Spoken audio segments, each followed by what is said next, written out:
Okay. पिछले video में हमने देखा था कुछ क्वेश्चंस देखे थे हमने, ऑब्जेक्टिव टाइप क्वेश्चन जो कि मेडिकल इंजीनियरिंग के कोर्सेज में आते हैं। इस वीडियो में उसी को कंटिन्यू करेंगे। इस वीडियो में जो सेगमेंट है वो मल्टीपल आंसर क्वेश्चन भी है।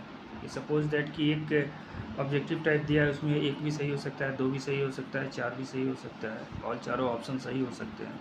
ये मल्टीपल आंसर क्वेश्चंस है, तो उसको देखेंगे। उसके बाद इसमें जो है assertion and reason type of question के बारे में भी इस वीडियो में हम लोग देखेंगे। तो अभी हम लोग देख लेते हैं फर्स्ट क्वेश्चन कि pressure cooker reduces cooking time for food because. क्यों प्रेशर कुकर जब कुकिंग टाइम क्यों रिड्यूस करता है, what is the reason behind that. तो प्रेशर कुकर जो होता है, सबसे पहले उसके मैकेनिज्म को समझते हैं। जो प्रेशर कुकर जो होता है वो क्या होता है कि जब हीट करते हैं तो चारों तरफ से पैक होता है, उसके अंदर जो हीट बिल्डअप होता है और वो टेम्परेचर मेंटेन करता है। और वो क्या होगा कि उसके कारण से जो हीट बिल्डअप होगा उसके टेम्परेचर मेंटेन करता है बेटर ढंग से, और उससे क्या होता है कि कुकिंग टाइम रिड्यूस हो जाता है। उससे कुकिंग टाइम आपका क्या होता है, वो रिड्यूस हो जाता है। तो क्योंकि अंदर का प्रेशर, चूँकि वहाँ पर क्या है कि मैटर को जो सराउंडिंग्स के साथ एक्सचेंज नहीं करता है, तो अंदर का क्या होगा, प्रेशर जो है वो कुकर का इंक्रीज करता है। और इंक्रीज करेगा तो क्या होगा, जो वाटर का बॉइलिंग पॉइंट जो होता है वो 100 डिग्री सेल्सियस से कहाँ चला जाता है, ऊपर चला जाता है। सो कुकिंग जो है जो कम समय में जो है क्या होता है कि कुकिंग जो है वो इजली पॉसिबल हो जाता है। तो यहाँ पर क्या है कि आपका चार ऑप्शन दिया हुआ है। Heat is more evenly distributed in cooking in pressure cooker. Boiling point of water involve in cooking is increase. आपका क्या होता है कि उसका जो सबसे सटीक आंसर इस चारों में होगा वो यहाँ थर्ड ऑप्शन है कि higher pressure inside the cooker crushes food material. ये भी नहीं होगा, ऐसा नहीं होता है कि हायर प्रेशर जो अंदर का फूड मटेरियल क्रश करता है। कुकिंग इन्वॉल्व्स केमिकल चेंज, तो कोई भी केमिकल चेंज आपका उसमें नहीं होता है। केमिकल चेंज के कारण वो टेम्परेचर राइज होगा, ये भी पॉसिबल नहीं होता है। तो इसका सबसे सटीक आंसर बी है कि boiling point of water involve in cooking is increase. तो आपका ऑप्शन जो आ रहा है वो ऑप्शन आ रहा है, that is B option is the correct answer. यहाँ पर बी ऑप्शन जो है वो आपका करेक्ट आंसर है।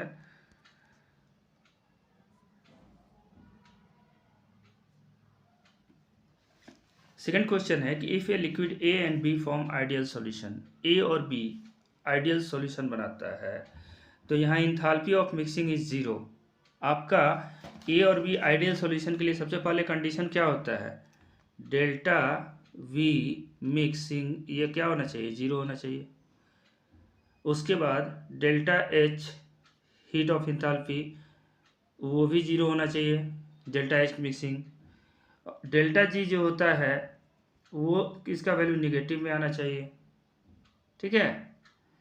तो यहाँ डेल्टा एस भी जीरो के बराबर नहीं होना चाहिए, delta S should not be equal to zero. तो ये कंडीशन अगर फॉलो करता है तो आइडियल सॉल्यूशन फॉर्म करेगा। तो इसमें सबसे सटीक आंसर क्या होगा कि इंथाल्पी ऑफ मिक्सिंग यानी डेल्टा वी जो है वो है जीरो होना चाहिए। ये डेल्टा एच क्या होगा, वो भी जीरो होना चाहिए। तो entropy of mixing is zero, तो यहाँ delta S should not be zero, ये कंडीशन है आइडियल सॉल्यूशन के लिए। तो ये तो बी ऑप्शन गलत हो जाता है। Free energy of mixing is zero, तो फ्री एनर्जी क्या होना चाहिए, निगेटिव में आना चाहिए, मिक्सिंग ऑफ वो जीरो नहीं होना चाहिए, that should not be zero. तो ये ऑप्शन भी गलत है आपका C. The free energy of all as well as entropy is zero. तो जब ए और बी और सी ऑप्शन गलत है तो डी ऑप्शन भी गलत होगा, क्योंकि उसमें भी इंट्रॉपी का जिक्र है और फ्री एनर्जी का, गिब्स फ्री एनर्जी का जिक्र है। तो ऑप्शन ए बचता है, the enthalpy of mixing delta H that is equal to zero. तो ये आइडियल कंडीशन के लिए ये कंडीशन फॉलो होता है। तो आपका जो सही आंसर है वो है आंसर ए।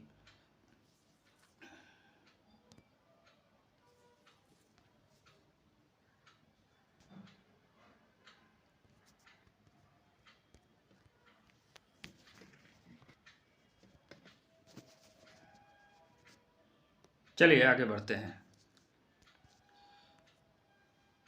हमारा थर्ड क्वेश्चन है कि formation of solution from two component can be considered as pure solvent और separate solvent molecule delta H1, a pure solvent separate solid molecule delta H2 and a separate solute and solvent molecule, ये जब solution बनाते हैं that is delta H3 formation of solution. यहाँ दो component का जो solution होता है वो अलग अलग कंडीशन में होता है, इसमें जो उसका वैल्यू आता है डेल्टा H का 1, delta H1, delta H2, delta H3। तो कहा जाता है कि अगर ये सॉल्यूशन जो मिक्सअप हो रहे हैं तो solution will be ideal if delta H, अब डेल्टा H का वैल्यू क्या होगा जबकि सॉल्यूशन आइडियल होना चाहिए। इस कंडीशन में तो आइडियल नहीं होगा। यहाँ पर क्या होगा कि आइडियल होने के लिए क्या कंडीशन चाहिए, यहाँ delta H3 delta H2 minus delta H2 minus delta H1 minus delta H2, अगर ये कंडीशन आता है तो क्या उसमें होगा, तो इसमें नहीं होगा।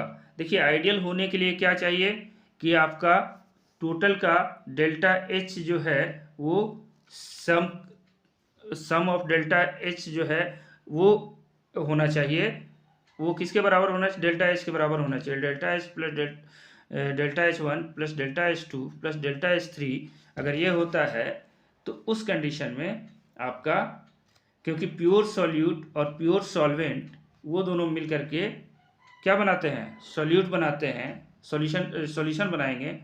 क्या होगा, प्योर सॉल्यूट और प्योर सॉल्वेंट मिल करके सॉल्यूशन का फॉर्मेशन करेंगे, और जब ये सॉल्यूशन का फॉर्मेशन करेंगे तो क्या होगा, यहाँ पर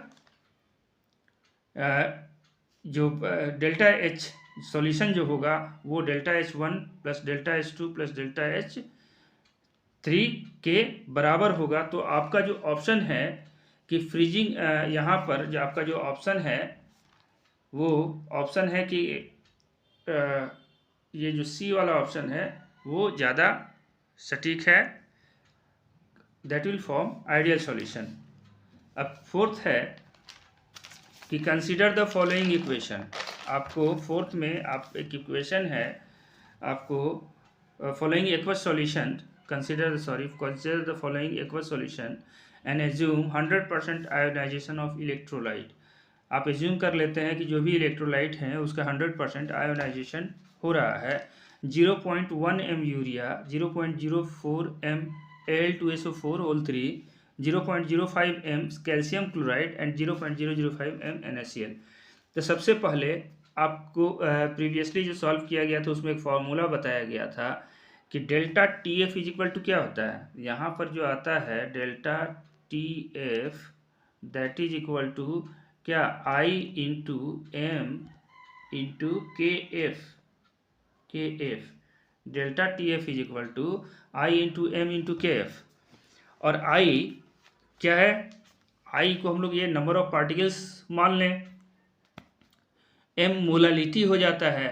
तो फर्स्ट यूरिया वाले केस में क्या होगा, 0.1 m मोलालिटी है, और चूंकि यूरिया क्या होता है, नॉन इलेक्ट्रोलाइट है, तो क्या होगा, वो जब सॉल्यूशन में जब उसको आप सॉल्वेंट में डिसॉल्व करेंगे तो वो आयंस में डिसोसिएट नहीं होगा। तो जो भी जो मॉलिक्यूल हैं या ऑर्गेनिक सब्सटेंस है जो आयन में डिसोसिएट नहीं होते हैं उनका आई वैल्यू क्या लेते हैं हम लोग, 1 लेते हैं, उसको 1 particle as a particle 1 consider किया जाता है। तो 1 हो गया, तो इसका वैल्यू चेंज नहीं होगा, 0.1 m रहेगा। 0.04 m Al2SO4 का जब आएगा तो कितने आई का वैल्यू हो जाएगा, 2 Al2, 2 एल्यूमिनियम के लिए 2 और सल्फेट आयन के लिए 3, तो 2 और 3 ये 5 हो गए। अब क्या होता है कि अब आपका आता है 0.05 m कैल्शियम क्लोराइड, तो इसमें आई का वैल्यू 3 आ जाता है। आप मल्टीप्लाई करके देख लें, 5 इंटू 4 तो ये आता है 0.2, इसका जो आएगा 0.2, इसका जो वैल्यू आएगा डेल्टा TF का I इंटू एन 0.2 KF, ठीक है। और इसका वैल्यू जब लेंगे तो 0.15 KF आ जाएगा, क्योंकि 5 इंटू 3 0.15 KF, और इसका जो वैल्यू लेंगे 0.005 है, तो 0.005 5 इंटू इसकी 2 है, 2 पार्टिकल है, तो इसका आएगा 0.01, ठीक है। तो आप देख रहे हैं 0.01 आ रहा है इसके लिए, तो इन सबके बीच जब हम कंपेयर करते हैं तो सबसे हायर वैल्यू किसका आता है, 0.2 का आ रहा है। तो 0.2 किसका आ रहा है, Al2SO4 3 का आ रहा है, ठीक है, डेल्टा टी एफ का वैल्यू। अब ये क्वेश्चन आपका उसमें करेक्ट आंसर आपको पिकअप करना है। तो करेक्ट आंसर क्या होगा कि freezing point will be lowest for solution 1, इसका सॉल्यूशन 1 का फ्रीजिंग पॉइंट लोएस्ट होगा। तो आप हमेशा देख लीजिए कि फ्रीजिंग पॉइंट लोएस्ट उसी का जाएगा जिसका नंबर ऑफ पार्टिकल्स उसमें ज़्यादा होगा। क्वालिटेटिव प्रॉपर्टी है ना डिप्रेशन इज फ्रीजिंग पॉइंट। तो जहाँ लोएस्ट जब होगा तो उस केस में क्या होगा कि नंबर ऑफ पार्टिकल पर डिपेंड करेगा। तो नंबर ऑफ पार्टिकल सबसे ज़्यादा किसका है, Al2SO4 3 का है। तो फर्स्ट स्टेटमेंट क्या हो जाता है, गलत हो जाता है। Freezing point will be highest for solution 4 का फ्रीजिंग पॉइंट हाईएस्ट होगा। तो इसका भी नंबर ऑफ पार्ट जब देखेंगे डेल्टा टी का वैल्यू तो 0.01 आता है, जो कि इससे बहुत कम है। तो ये स्टेटमेंट भी आपका क्या हो जाता है, गलत हो जाता है। क्या है ये स्टेटमेंट भी, सॉल्यूशन 4 के लिए फ्रीजिंग पॉइंट हाईएस्ट है। हाईएस्ट मतलब जिसका टेम्परेचर बहुत माइनस में टेम्परेचर नहीं जाएगा, हाईएस्ट है। तो ये पॉइंट जो है जब कंसीडर करेंगे इसमें, जब हम लोग कंसीडर करते हैं किसमें, जब हम लोग कंसीडर करते हैं इन सबों में, तो कंसीडर करते हैं तो सबसे जो इसका कंसंट्रेशन जो आ रहा है सबसे ज़्यादा वो किसका आ रहा है, इसका सबसे कम कंसंट्रेशन किसका आ रहा है, NaCl का आ रहा है। तो NaCl का जो है जो फ्रीजिंग पॉइंट होगा वो हाईएस्ट होगा। मतलब जब से इसका फ्रीजिंग पॉइंट जैसे सबका 0 डिग्री पर होता है, किसी का -1 पे जाएगा, -2 पे जाएगा, इसका क्या होगा 0 डिग्री होगा। तो ये उन सब से क्या होगा, हायर हो गया, लोअर नहीं हुआ। तो इसका फ्रीजिंग पॉइंट जो है ये ऑप्शन 1 सही है। देखते हैं दूसरा ऑप्शन, सी ऑप्शन क्या कहता है, boiling point will be highest for, ये देखिए ये मल्टीपल आंसर क्वेश्चन है, याद रखेंगे। तो एक से ज़्यादा ऑप्शन सही हो सकते हैं, एक ऑप्शन भी सही हो सकता है, 2 ऑप्शन भी हो सकता है, 3 ऑप्शन भी सही हो सकता है। इसलिए अब इसको देखते हैं। Boiling point will be highest for solution 4, solution 4 के लिए बॉइलिंग पॉइंट क्या होगा, हाईएस्ट होगा। तो ये गलत है क्योंकि नंबर ऑफ पार्टिकल इससे कम है, बॉइलिंग पॉइंट इसका क्या हो जाएगा, कम हो जाएगा। Vapour pressure is highest for solution 2, तो सॉल्यूशन 2 के लिए वेपर प्रेशर ज़्यादा होगा। तो यहाँ पर सॉल्यूशन 2 के लिए वेपर प्रेशर ज़्यादा नहीं होगा यहाँ पर, क्योंकि सॉल्यूशन के जो डाइल्यूशन पर डिपेंड करता है। And osmotic pressure is highest for solution 3, तो सॉल्यूशन 3 के लिए ऑस्मोटिक प्रेशर हाईएस्ट नहीं होगा, सॉल्यूशन 2 के लिए ऑस्मोटिक प्रेशर हाईएस्ट हो सकता था। इन चारों के बीच अगर कंपेयर करें तो सॉल्यूशन 2 के लिए ही हाईएस्ट होगा ऑस्मोटिक प्रेशर, क्योंकि नंबर ऑफ पार्टिकल जो है इसमें ज़्यादा हैं। तो आपका केवल और केवल बी ऑप्शन, इस जो चारों 5 ऑप्शन दिए गए हैं उसमें केवल और केवल बी ऑप्शन सही है। बढ़ते हैं, अब आता है नेक्स्ट है, according to Raoult's law the relative lowering of vapour pressure is equal to. अब राउल्ट्स लॉ के अनुसार relative lowering of vapour pressure किसके बराबर होता है। तो relative lowering of vapour pressure जो होता है वो मोल फ्रिक्शन ऑफ सॉल्वेंट के बराबर होगा या मोल fraction of solute. Relative lowering of vapour pressure depend करेगा मोल फ्रिक्शन ऑफ सॉल्यूट के बराबर, मोल फ्रिक्शन ऑफ सॉल्यूट के बराबर होगा। तो ऑप्शन बी आपका जो है वो आपका सही है।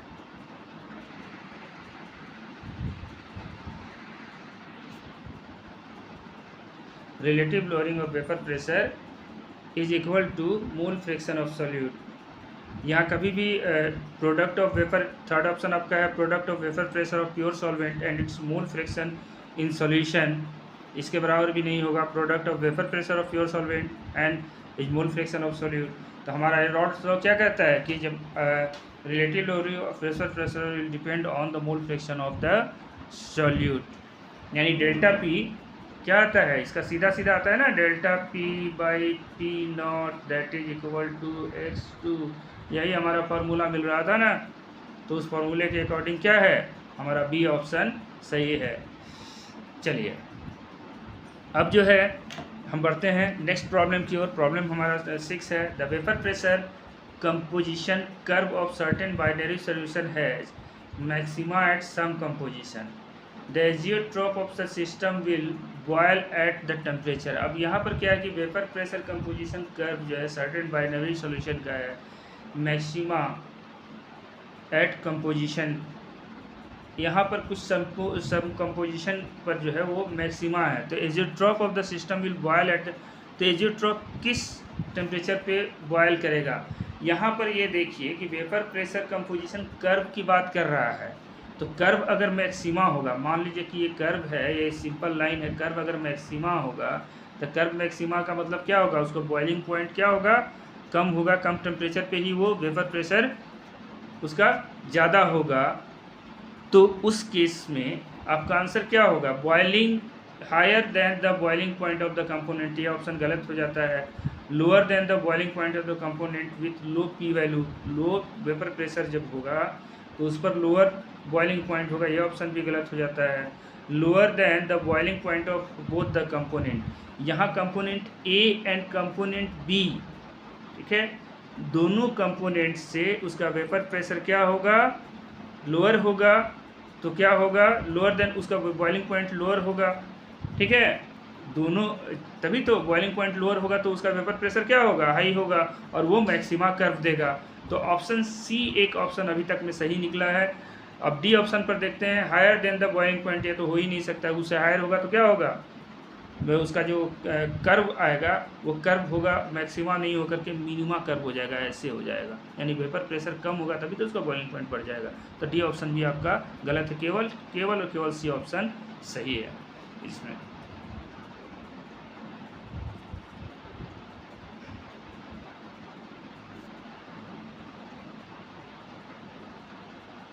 इसका भी ऑप्शन सही था।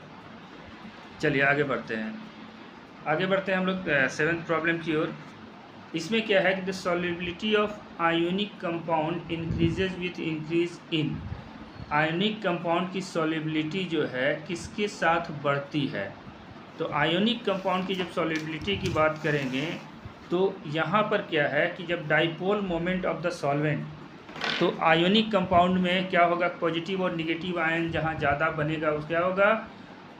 वो सॉल्युबिलिटी उसकी बढ़ जाएगी, क्योंकि पॉजिटिव और निगेटिव आयन में टूटता है ना। जैसे NaCl का देखें तो उसका डाइपोल मोमेंट, वो आसानी से dipole moment of the solvent को, कोई भी आयोनिक कंपाउंड है तो सॉल्वेंट भी अगर लेते हैं, आयोनिक लेते हैं, तो क्या होगा? उस पर भी पॉजिटिव और निगेटिव पोल बनता है, तो वो क्या होगा? आयोनिक सब्सटेंस को इजीली सॉल्युबल होगा। जैसे हम लोग एक ऑर्गेनिक कंपाउंड में साल्ट को डिसॉल्व करना चाहें, एकदम सिंपल सा घरेलू एग्जांपल ले लेते हैं। घरेलू एग्जांपल की, अगर नमक को हम लोग ऑयल में डुबो दिए तो ऑयल क्या है? ऑर्गेनिक कंपाउंड है। अगर सरसों तेल में हम लोग नमक को डुबोना चाहें तो सरसों तेल क्या है? आयोनिक कंपाउंड है। और सरसों तेल क्या है? ऑर्गेनिक कंपाउंड है। और NaCl आयोनिक कंपाउंड है आपका। तो वो वहाँ पर क्या होगा? उसमें डाइपोल मोमेंट नहीं हो रहा है, जीरो हो रहा है, तो वहाँ पर सॉल्युबिलिटी नहीं है NaCl की। लेकिन पानी में अगर डिज़ोल्व करते हैं तो NaCl इजीली डिज़ोल्व कर जाता है, क्योंकि सॉल्वेंट जो है वो है डाइपोल मोमेंट। तो वहाँ पर आपका क्या है कि एक ये ऑप्शन आपका सही है, ए ऑप्शन सही है। दूसरा है solidity of ionic compound, ionic compound का सॉलिडिटी टेम्परेचर डिपेंडेंट नहीं होता है। Lattice energy of the compound, ये उस पर भी डिपेंड नहीं करता है। और नेक्स्ट सॉल्वेशन एनर्जी, हाँ ये सॉल्वेशन एनर्जी पर जरूर डिपेंड करता है कि सॉल्वेशन एनर्जी हाई होगा तो सॉल्युबिलिटी उसकी बढ़ जाएगी। तो आपका दो ऑप्शन सही है, option A and option D, ये दोनों ऑप्शन इसमें सही है, ठीक है। ये मल्टीपल आंसर है, याद रखिए, ये मल्टीपल आंसर कभी इस टाइप का प्रॉब्लम भी दिया जाता है। क्वेश्चन नंबर 8 में देखते हैं कि in the cryoscopic experiment it is found that cryoscopic experiment में हम लोग देखते हैं कि vapour pressure of pure solvent is more than that of solution. यहाँ पर क्या है कि वेपर प्रेशर जो है प्योर सॉल्वेंट का जो होता है मोर than that of solution always. हाँ देखिए, हमेशा आप प्योर सॉल्वेंट का जो वेपर प्रेशर होगा वो सॉल्यूशन से ज़्यादा होता है, क्योंकि सॉल्यूशन में क्या, सॉल्वेंट अगर मिक्सअप कर दिया तो उसका वेपर प्रेशर क्या हो रहा है, रिड्यूस हो जाता है। तो ऑप्शन ए सही है। और vapour pressure of solution is more than that of pure solvent, ये ऑप्शन गलत है आपका, क्योंकि प्योर सॉल्वेंट से वेपर प्रेशर कभी भी सॉल्यूशन का ज़्यादा नहीं होता है। C only solid molecule solidify at freezing point, ये भी गलत है। सॉलिड मॉलिक्यूल फ्रीजिंग पॉइंट पे सॉलिडिफाई नहीं होता है। सॉल्वेंट मॉलिक्यूल जो होता है वो फ्रीजिंग पॉइंट पे सॉलिडिफाई होता है। तो ए एंड डी ये दोनों ऑप्शन इसका सही है। अब बढ़ते हैं आगे की ओर।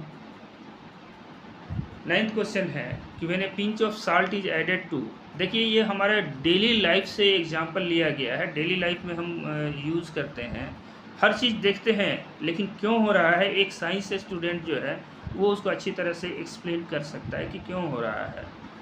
तो आप उसको देखें कि when a pinch of salt is added to freshly opened बोतल ऑफ कोका कोला और Limca, lot of effervescence occurs with evolution of colourless gas. अब क्या होता है कि कोका कोला या लिम्का या कोई और जो कोल्ड ड्रिंक्स होते हैं उसका बोतल को आप खोलते हैं। अब बोतल को खोलने के बाद थोड़ा सा NaCl उसमें डाल देते हैं, तो क्या होगा? तो क्या उसमें ऑक्सीजन गैस निकलता है? नहीं, ऑक्सीजन भी नहीं निकलेगा, क्योंकि NaCl डाला है तो HCl बन करके HCl गैस तो नहीं निकलता है, वो भी नहीं निकलता है, वो रिएक्शन भी उसमें नहीं होता है। तो there is no evolution of gas, only decomposition of NaCl occurs. उसमें से कोई गैस नहीं निकलती है, केवल NaCl का डिकम्पोजिशन होता है। ये ऑप्शन भी गलत है, NaCl का उसमें डिकम्पोजिशन नहीं होता है। उसमें क्या होता है, CO2 इज इवॉल्व, इसमें carbon monoxide CO is evolve, carbon monoxide gas जो है या CO2 गैस, सॉरी यहाँ पर 2 छूट गया है, यहाँ पर 2 छूट गया है, आप लोग उसको देखेंगे, यहाँ 2 छूट गया है।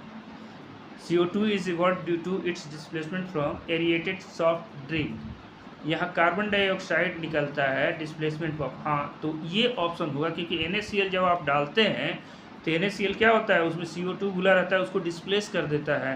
तो CO2 का जब डिस्प्लेसमेंट होगा उस सॉल्यूशन से, उस एरिएटेड सॉफ्ट ड्रिंक से, क्योंकि एक तो प्रेशर कम हो रहा है, दूसरा NaCl आपने डाल दिया तो क्या होगा, उसको डिस्प्लेस कर देगा, और डिस्प्लेस कर देगा तो क्या होगा, तो डिस्प्लेस कर देगा तो वो डिस्प्लेस कर देगा सॉल्यूशन से, तो डिस्प्लेस कर देगा, तो ये ऑप्शन आपका डी ऑप्शन सही है, केवल और केवल डी ऑप्शन सही है। चलिए आगे बढ़ते हैं हम लोग। अब ये असर्टेशन टाइप का क्वेश्चन, ये बोर्ड एग्जाम में भी पूछा जाता है असर्टेशन टाइप ऑफ क्वेश्चन, और आपको कॉम्पिटिटिव एग्जाम में भी आजकल बहुत आ रहे हैं assertion and reason type of question, चाहे जनरल कंपटीशन हो या आपका जो आपके एकेडमिक का कंपटीशन हो, उस दोनों में ये असर्टेशन एंड रीजन टाइप के क्वेश्चन आ रहे हैं। तो इसमें 2 चीज़ें दिए हुए रहते हैं, एक स्टेटमेंट दिया हुआ रहता है और दूसरा उसका रीजन दिया रहता है कि उस स्टेटमेंट पर वो रीजन सही है या नहीं सही दिया हुआ है। ठीक है, अब सपोज दैट कि हम बोले कि राम आम खा रहा है, तो क्यों खा रहा है भाई, तो उसका रीजन दे रहे हैं कि उसको भूख लगी थी इसलिए खा रहा है। कोई कहते हैं कि उसका टेस्ट अच्छा होता है इसलिए खा रहा है। तो राम के आम खाने के लिए जो है वो उसका रीजन सही दिया हुआ है कि नहीं दिया हुआ है, हमें उसी को बताना है कि यदि ए जो है खाने का राम आम खा रहा है और रीजन उसका भी सही दिया हुआ है, दोनों सही है, तो ए आंसर होगा। यदि ए सही है और आर गलत है, यानी स्टेटमेंट सही है और रीजन गलत है, हमने उसका कारण जो खाने का कारण जो दिया वो गलत है, तो बी ऑप्शन सही होगा। यदि एक सही है आर गलत है, सी ऑप्शन होगा। ठीक है, यहाँ पर क्या है कि ए और आर दोनों करेक्ट हैं। आर रीजन, ए का जो रीजन दिया गया है आर सही है, तो उसका ए ऑप्शन। यदि ए और आर दोनों सही हैं लेकिन उसका रीजन जो है हमने सही नहीं दिया है, ठीक है, तो बी ऑप्शन होगा। एक सही है आर गलत है तो सी ऑप्शन होगा, ए गलत है और आर सही है तो डी ऑप्शन होगा। इसी के बेसिस पर हम लोग ये इसको सॉल्व करते हैं, देखते हैं। देखिए, 1 molar solution of solution is more concentrated than 1 molar solution. ठीक है, तो यहाँ 1 मोलर सॉल्यूशन जो है, देखिए मोलर सॉल्यूशन कैसे बनता है, जो सॉल्यूट है पर केजी ऑफ सॉल्वेंट में, और यहाँ जो सॉल्यूट पार्टिकल रहेगा पर लीटर ऑफ सॉल्यूशन आता है। देखिए यहाँ ध्यान देने योग्य बात है कि यहाँ सॉल्यूशन आएगा और यहाँ क्या आएगा, सॉल्वेंट आता है। तो जहाँ सॉल्वेंट की बात आएगी तो मोलर सॉल्यूशन में कंसंट्रेशन कम हो जाएगा, किसके रिस्पेक्ट में, सॉल्यूशन के रिस्पेक्ट में, क्योंकि सॉल्यूशन में क्या होता है, ग्राम वो सॉल्यूट पार्ट इंक्लूडेड होता है। यहाँ पर जो आप मोलर सॉल्यूशन बनाएंगे उसमें सॉल्यूट पार्ट सॉल्वेंट के साथ इंक्लूडेड होता है, तो उसमें ऑब्वियसली कंसंट्रेशन कुछ सॉल्यूट पार्ट सॉल्वेंट पार्टिकल तो कम होंगे ना, तो क्या होगा, उसका कंसंट्रेशन ऑलवेज हायर होगा अगर हम तुलना करें सेम अमाउंट ऑफ सॉल्यूट पर केजी सॉल्वेंट में घुला हुआ है उसके रिस्पेक्ट में। तो ये जो फर्स्ट स्टेटमेंट है ए कि 1 molar solution is more concentrated than 1 molar solution, तो ये स्टेटमेंट आपका सही नहीं है। पहला असर्टेशन ए ही गलत है, ठीक है। तो असर्टेशन ए जब गलत है, अब रीजन पर देख लेते हैं रीजन सही है या नहीं है। A molar solution contains 1 mole of solute पर 1000 ml ऑफ, तो जाहिर सी बात है 1000 ml ऑफ सॉल्यूशन में 1 molar solution, number of solute जो डिजॉल्व होता है उसको मोलर सॉल्यूशन कहते हैं, ठीक है।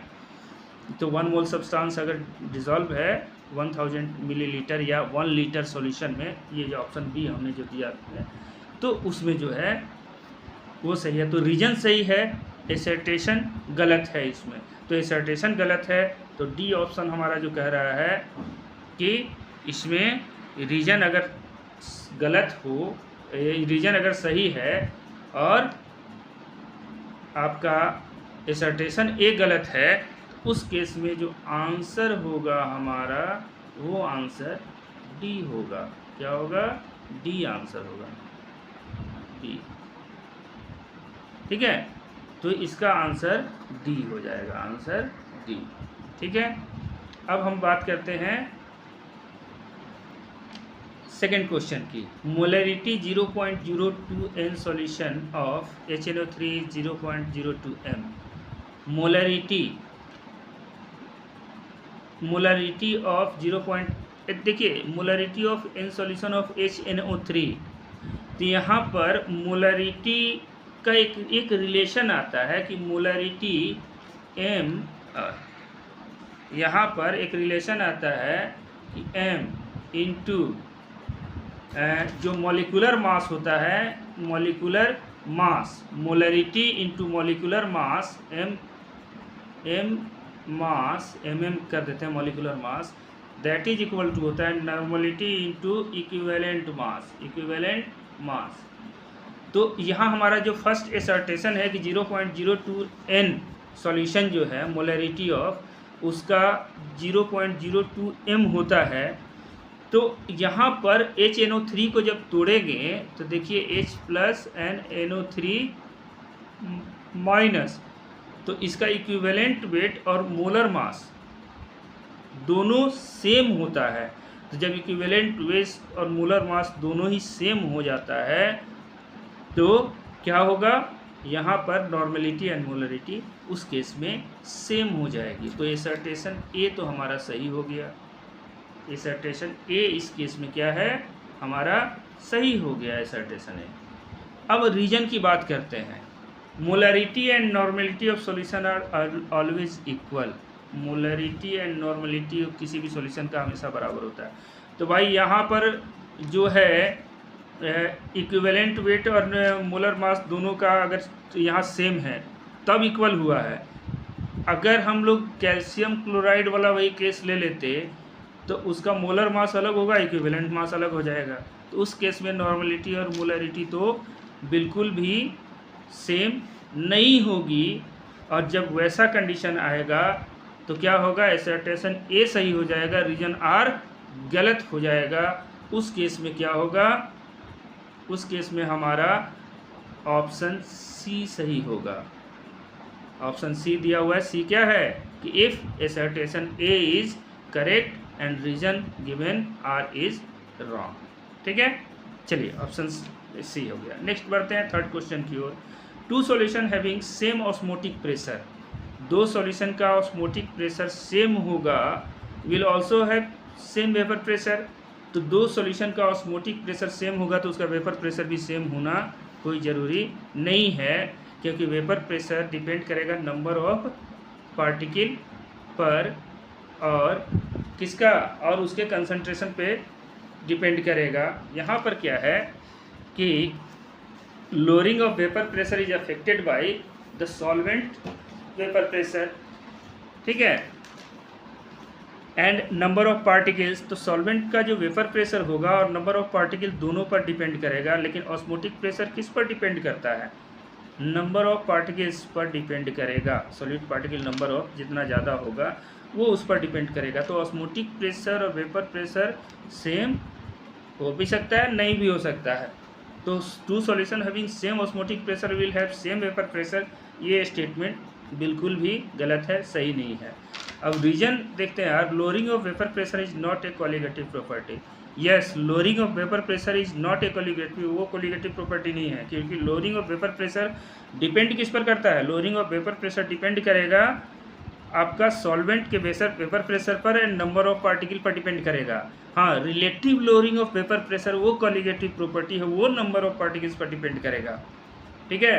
तो यहाँ लोअरिंग ऑफ वेपर प्रेशर दिया है, याद रखिए। Relative lowering of vapour pressure होता वो कोलिगेटिव प्रॉपर्टी होता, lowering of vapour pressure colligative property नहीं है। तो आपका ये स्टेटमेंट सही है, ये स्टेटमेंट क्या है? गलत है। तो इस पर क्या होगा? डी ऑप्शन आपका सही होगा। इसमें क्या था?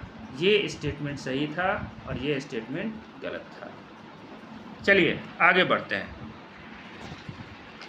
क्वेश्चन नंबर 4 में हम लोग देखते हैं सर्टेशन में कि cooking time is reduced in pressure cooker. Pressure cooker में क्या होता है? कुकिंग टाइम रिड्यूस हो जाता है। रीजन है कि boiling point of water inside the pressure cooker is elevated, ठीक है। तो हाँ भाई, प्रेशर कुकर में तो कुकिंग टाइम रिड्यूस होता ही है। और क्यों रिड्यूस होता है? क्योंकि बॉइलिंग पॉइंट वाटर का वो क्या होता है? बढ़ जाता है।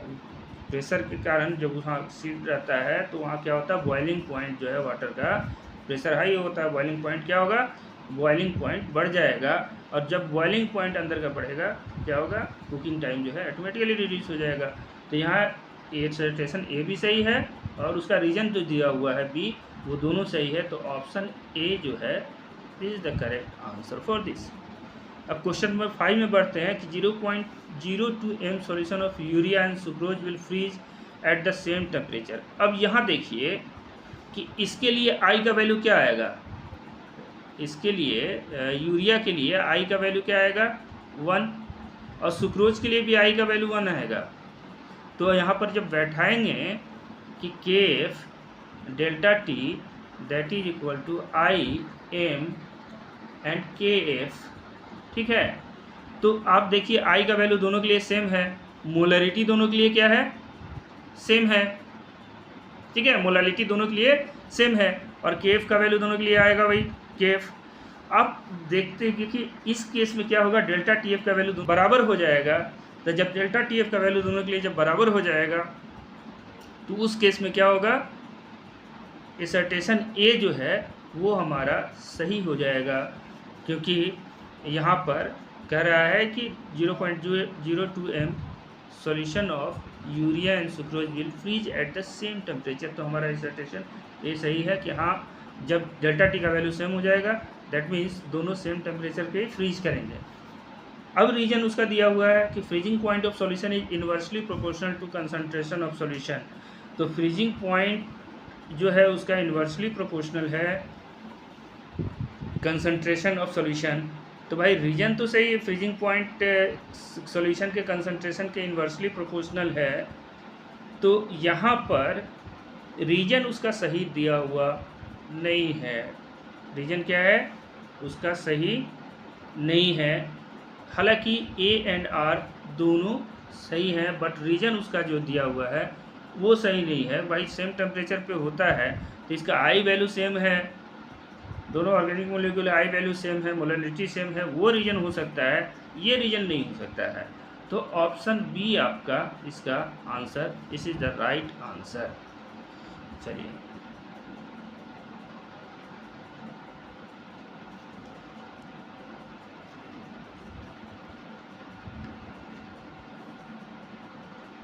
ये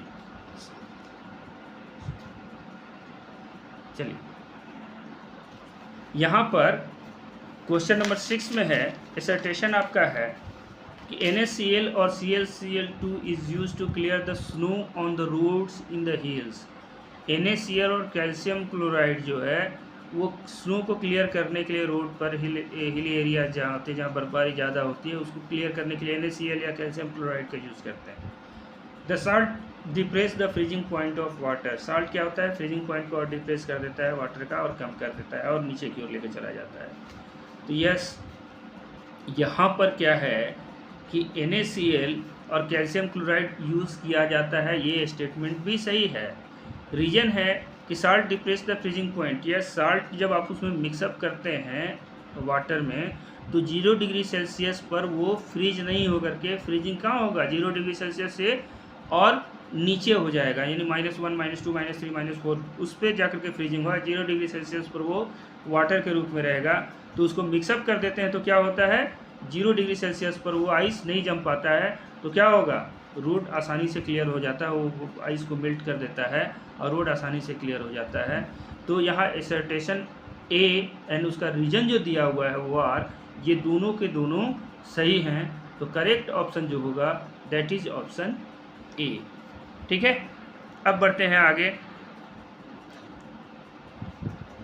क्वेश्चन नंबर 7 है कि benzene toluene mixture forms ideal solution at low concentration.